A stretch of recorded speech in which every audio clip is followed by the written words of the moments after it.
anyone can make a difference, it's you. It's a quote I started to believe in a few years ago. This statement changed my life upside down. No, downside up. I remember that it was 8 when I first took my first ever Chadwick International admissions test. I remember being in the 1st grade, going up to 2nd grade. And this test teacher asked me to build anything of my imagination in 2 minutes.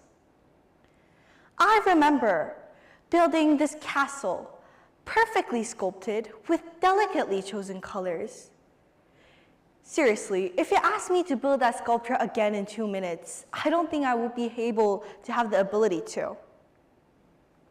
And I made this, and the teacher asked me to explain what it was. And I remember that my English tutor already gave me a speech for me to recite. All I had to do was memorize and speak at the test day, which I did perfectly. Yes, maybe it was a little robotic, and maybe I wasn't the most confident. But I was confident that I was able to get in by that point. And I was very, very confident that I was going to get in because I recited the perfect speech that my teacher gave me, and yeah. And then the teacher asked me follow-up questions, and I couldn't help but murmur. Lots of uhs and hms because I was not prepared. I was not prepared to give follow-up questions because what I was saying at that time wasn't from me, but instead from my English tutor. Though I was super duper confident that I was going to get in, I had to fail. And fortunately and unfortunately, my little sister got in. And I couldn't help but to ask myself, what was possibly in her that wasn't in me? I mean, she didn't dress as nice as me. She wasn't prettier than me. She wasn't cuter than me.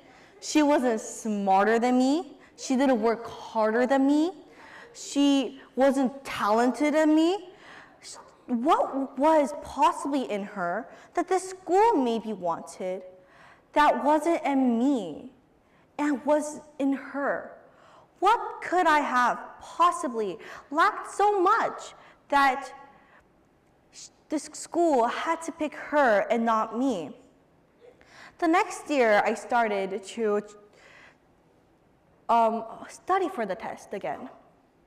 But this time, I was more than desperate. I felt like I needed to get in this school because as I saw my kindergarten sister talk to my mom about green energy, climate change, SDGs, gender inequality, it all seemed super cool and I envied that. I didn't want to be a community member at this school. I wanted to be a student that actually learns, and I knew that I was capable. I studied 12 hours every single day, SSATs, SATs, TOEFL, algebra, reading, math, you name it, I did it. And then during that period, I started to lose sense of myself. I started to deny socializing with my peers because I had to study. But what was really different this time was that I really, really, really wanted to get in this school because getting in this school at that time was my life goal. I thought that if I got in this school, then maybe I would have a better life in the future and my future would be as bright as the sun. In the day of the test, I went to school, and in 6 a.m. in the morning, in gate 2, I prayed and shouted that I would get into Chadwick, and next semester, I would be coming there. Well, guess what? I got a math division question wrong, and I still feel shameful about it, because after studying math questions 5 hours every single day.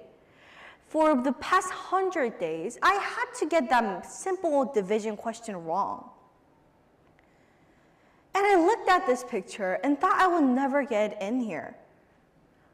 But as I said the answer, I blocked out an explanation and rewrote my answer and blabbed out a comparison of those answers. And though I tried my best, even though maybe I wrote a little more writing than the students in my class seemed to write, I thought I failed. But this time, weirdly, I got in. A few months later, I got in Chadwick. I asked the teacher, "Why did you pick me?" And she said this: "We can teach you how to solve a math division question. However, the desperation and the wanting to learn sparkly eyes that you had during that test is not teachable. And that's why we picked you." And then I thought that was it. I mean, most people would think that would be it, right? They said that that was what they needed from you, and they said that you gave it to them. However, to learn little more life lessons, I had to suffer through my first year of Chadwick International.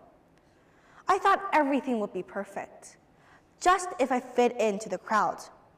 That's why I started to wear the things that the girls in my class did the things that the girls in my class did. Maybe even if that gave me through lots and lots of trouble. I said the things that the girls in my class liked to hear. And the things that were inside my mind was different than the things that I said out loud to the world. That was really when I started to lose the real me. The to me, the weird me, the out of the blue me, maybe a little annoying sister me. All the me's that I had at home, the me's that I knew that I wanted to be and that I really was starting to disappear and was not shown to the world. But I thought that if I suffered through this 1 year, then everything would be perfect, no conflicts. I would have a stable social life for the rest of my life, but no. That's when a girl started to bully me. And I fought back because I had enough. I had enough of pretending the person I wanted to be, or not even the person I wanted to be, someone that they wanted me to be. I have enough of not doing the things that I wanted to do, and I had enough of not knowing who I really was. Yes, I was in the grade 3 at that time, but I knew what I wanted. But since the situation was that I was getting bullied, I started to go to the library and read and write books. I devoured books. That's why at this point, I read almost all the books in the village school library, and I love books. But it was not only that. That was the time when I started theater. In village school, we call it exploratories. In middle and upper school, we call it clubs. It's a short time of assembly club we had, and I signed up for it. Yes, I'm sorry, but it wasn't my first choice. But I got in, and because I had nothing else better to do, I went to drama class and started to practice. As I chanted Hard Knock Life, High Hopes, songs, dances, and I even choreographed some moves that we had in the village school assembly of fan dance this year. I was happy that I was able to give an impact to the audience.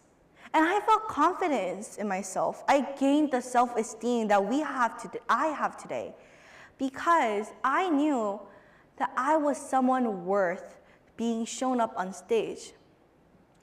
But I really don't think that I would have achieved all of these achievements alone if it weren't for the village school drama teacher, Miss Sora. She was my drama teacher and my supervisor for the club that I was doing. She was a very compassionate, very understanding, a warm character.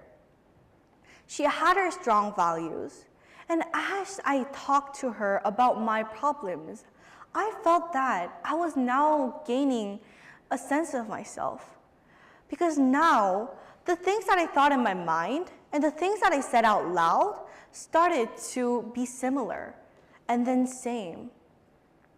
As my voice got louder and louder and louder, I knew what I wanted to do with my leftover village school life. I wanted to teach the kids how to do drama, and I wanted to impact them with my performances and dances. And no, my TED Talk is not about how theater is the best thing in the world, but instead, it is about building and finding yourself. I might have faced lots of ups and downs and downs and downs in my life, but I found one guardian that would really help me through this. And now that I went up to middle school, I have found more guardians, because such as Mr. Reese, Mr. O'Hearn, Mr. Heddle, Mr. Kimpo, Mr. Keisker, Miss An, Mr. Wenny, Mr. Holmes, all my supervisors that I ever had in my life, I started to connect with these people. And yes, they might be older than me, but who cares? Because I feel like the best guardians in your life, along with your parents, is someone that understands you and someone that understands the type of person you are. Throughout my ups and downs, I have learned one thing. Being myself is not an obstacle. Instead, it is my superpower. You have to once try to lose yourself to gain yourself, to gain the true person that you are. You might not always have your best friends along the way of finding the true self you will be, but now that I have found my true self, I have the ability to choose the friends I want to be and be with those friends that I want to be for the rest of my life. You don't have to be worried about being alone in some classes. And you don't have to worry about always being the most popular one in class, because I have to admit, even now, even if I had been through those hardships, I am not the most popular, the most prettiest, the most smartest, the most athletic, or even the most dramatic girl in the grade. However, I feel like the most important thing in life is to know that being yourself is not an obstacle, and to show yourself to the crowd, and to be proud of that. So, now, why don't you take the journey with me to actually find the true self you are?